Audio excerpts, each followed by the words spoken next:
حکیم لقمان کی چہرے سے لوگوں کی پہچان کے ٹوٹکے۔ جن کے چہرے پر دانے ہو تو سمجھ جائیے، ایسے لوگ دوسروں سے زیادہ بغض رکھتے ہیں۔ جن کے چہرے پر جھریاں ہو تو سمجھ جا، ایسے لوگ محنت کرنے کے عادی ہوتے ہیں۔ جن کے چہرے پر زیادہ تل ہو تو سمجھ جا، ایسے لوگ محبت اور پیار کرنے والے ہوتے ہیں۔ جن کے چہرے کا رنگ سانولا ہو تو سمجھ جائیے، ایسے لوگ وفادار اور رشتہ نبھانے والے ہوتے ہیں۔ جن کے چہرے زیادہ گورے ہوتے سمجھ جا، ایسے لوگ دوسروں کو دھوکہ دینے میں مہارت رکھتے ہیں۔ جن کے چہرے کالے سیاہ ہو تو سمجھ جائیے، ایسے لوگ دل کے بہت نازک اور دل کے کمزور ہوتے ہیں۔ جن کے چہرے پر ہر وقت اداسی چھائی ہو تو سمجھ جائے، ایسے لوگ سخت مزاج اور پتھر دل کے ہوتے ہیں۔ جن کے چہرے پر معصومیت جھلکتی ہو تو سمجھ جا، وہ صرف دیکھنے میں معصوم ہیں، عمل کے معصوم نہیں ہیں۔ جن کے چہرے خوش مزاج ہوں، ایسے لوگ سے ہوشیار رہو، ایسے لوگ دھوکہ دینے میں ذرا دیر نہیں کرتے۔ جن کے ماتھے پر ہر وقت شکن رہتے ہوں تو سمجھ جائیے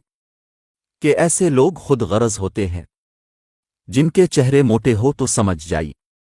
ایسے لوگ دولت کے بھوکے اور پیاسے ہوتے ہیں۔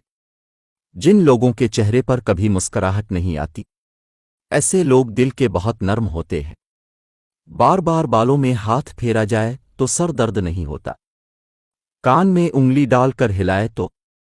دماغ تیز ہوتا ہے، گردن پر خارش کی جائے تو گلا کبھی بیٹھتا نہیں ہے، انگلیوں کے چٹخارے بجانے سے عقل بڑھتی ہے، ماتھے پر خارش کرنے سے دماغ کمزور ہوتا ہے، سر پر خارش کرنے سے باتیں بھول جاتی ہے، ہاتھ کی ہتھیلیوں کو مسلنے سے ہاتھ کالے نہیں ہوتے، پاؤں کی تلی پر گدگدی کرنے سے دماغ بہت جلد کمزور اور لاغر ہو جاتا ہے، صلاحیت کم ہو جاتی ہے،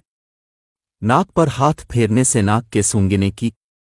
صلاحیت کم ہو جاتی ہے، ناک کو بلا وجہ چھیڑنا نہیں چاہیے، زیادہ دیر ایک جگہ ٹیک لگا کر بیٹھنے سے کمر ٹیڑھی ہونے کا خدشہ بڑھ جاتا ہے، لقوا بھی ہو سکتا ہے،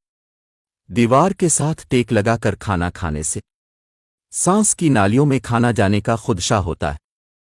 کھڑے ہو کر کھانے پینے سے گریز کرو، اس سے